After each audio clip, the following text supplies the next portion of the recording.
দেখুন, মহেন্দ্র সিং ধোনি ছাড়া চেন্নাই অসম্পূর্ণ, কোনোভাবে পূর্ণ হতে পারল না। আবার সেটা প্রমাণ হয়ে গেল, সে আপনি মানুন বা নাই মানুন। কারণ আইপিএল 2026 আইপিএলের আজকে চেন্নাইয়ের দ্বিতীয় ম্যাচ, সেই ম্যাচেতেও কিন্তু চেন্নাই লজ্জাজনকভাবে হেরে গেল পাঞ্জাবের কাছে। যখন চেন্নাই 200 রান করে, হয়তো রানটা আরও যাওয়ার কথা ছিল, ম্যাক্সিমাম 220 থেকে 225 বা 30 রানও হয়ে যাওয়ার সম্ভাবনা ছিল যে গতিতে চেন্নাই খেলছিল, কিন্তু সেটা পারেনি। 209 রানে কিন্তু চেন্নাই তাদের ইনিংস শেষ করে। তবু আমাদের আশা ছিল যে হ্যাঁ, এখান থেকে কিন্তু চেন্নাই ম্যাচ বার করে নেবে। চেন্নাইয়ের বোলাররা খারাপ নয়, আমি কাউকে খারাপ বলছি না, কিন্তু ঠিক টাইমে, যেমন কলকাতার ক্ষেত্রেও হচ্ছে যে ক্যাপ্টেন্সি ঠিক টাইমে ঠিক কাজ করে উঠতে পারছিল না, ঠিক আজকের ম্যাচেতেও কিন্তু ঠিক একই রকম পরিস্থিতি দেখতে পাওয়া গেল। কারণ 209 রান করার পরেও হারতে হচ্ছে। ঋতুরাজ গায়কোয়াড় কি করছে, কিসের এত টেনশন তার মধ্যে আমি জানি না। সে হয়তো এই টেনশনটা নিতে পারছে না, সেই কারণে সে নিজেও কিন্তু ব্যাটে বিরাট কিছু রান করতে পারছে না। তার সাথে কাকে কোন টাইমে বল দিতে হবে, কিভাবে ফিল্ডিং সাজাতে হবে, যেগুলো অসম্ভব হয়ে যাচ্ছে ঋতুরাজের পক্ষে। খুব মনে হচ্ছে যেন চাপ বেড়ে যাচ্ছে। সে জায়গার থেকে আমার মনে হয় এখনও টাইম আছে, ঋতুরাজ ক্যাপ্টেন্সি ছেড়ে দেখ। এখানে তার সম্মান যাবে না, বরঞ্চ সম্মানটা আরও বেড়ে যাবে। সে ক্যাপ্টেন্সি ছেড়ে দিয়ে, আমার মনে হয় আরও আছে, অভিজ্ঞ আছে, হয়তো সঞ্জু স্যামসনকে ক্যাপ্টেন্সি দেওয়া হোক, দিয়ে সে তার ব্যাটিংয়ের দিকে ফোকাস করুক।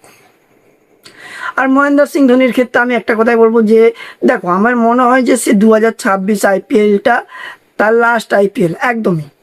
কারণ সে 6টা ম্যাচের পর হয়তো সে চেন্নাই শিবিরে জয়েন করবে, বাট জয়েন করলেই যে সে খেলবে এমনটা নয়। হয়তো খেললেও 2-4টা ম্যাচ হয়তো খেললেও খেলতে পারে, আবার নাও খেলতে পারে, কারণ তার মুডের উপর ডিপেন্ড করছে, সে যেটা চায় সেটাই হয়। তো সেক্ষেত্রে আমি বলবো, তুমি 2027 আইপিএলে খেলো বা নাই খেলো, অন্তত চেন্নাইয়ের কোচ হয়ে এসো। মেন্টর আমার চাই না, আমার চেন্নাইয়ের কোচ চাই। স্টিফেন ফ্লেমিং পারে না। এবারে বলতেই পারেন যে অনেকে যে স্টিফেন ফ্লেমিং আছে, মাইকেল হাসি আছে, তারা তো ভালো কোচ, অবশ্যই তারা ভালো কোচ, কিন্তু মহেন্দ্র সিং ধোনি ক্যাপ্টেন না থাকলেও চেন্নাইটাকে সে নিজের উইকেট কিপিংয়ের মাধ্যমে পুরো টিমটাকে সাজিয়ে রাখত। কাকে কিভাবে বল করতে হবে, কোন জায়গাতে ফিল্ডিং সাজাতে হবে, যেগুলো ঋতুরাজ এখনও বুঝে উঠতে অনেক সময় লাগবে।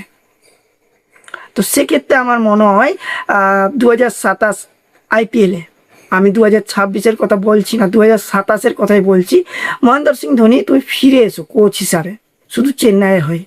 যদি চেন্নাইকে আবার কাপ জিততে হয় তবেই। কারণ 2026-এ যে কাপ পাবে না এমনটা আমি বলছি না, এখনও অনেক সুযোগ আছে, অনেক ম্যাচ আছে, এখনও 14খানা ম্যাচ আছে। তো সেক্ষেত্রে এরকম পারফরমেন্স করলে ম্যাচ জিতা অসম্ভব। ব্যাটিংয়ে আমরা রান করব, কিন্তু বোলিংয়ে আমরা এভাবে মার খাবো। ফিল্ডিং আমরা ঠিক রকমভাবে সাজাবো না, কাকে কোথায় ফিল্ডিং করতে দেব, আমি বল করবো এক লাইনে, আমি ফিল্ডিং সাজাবো অন্য লাইনে, এটা হয় না। ঋতুরাজের এত চাপ কিসের জন্য সেটা তো আমরা কেউ জানি না। আমার মনে হয় সে নিজে হয়তো আরও 2-3টে ম্যাচ দেখুক, মহেন্দ্র সিং ধোনি আসা পর্যন্ত।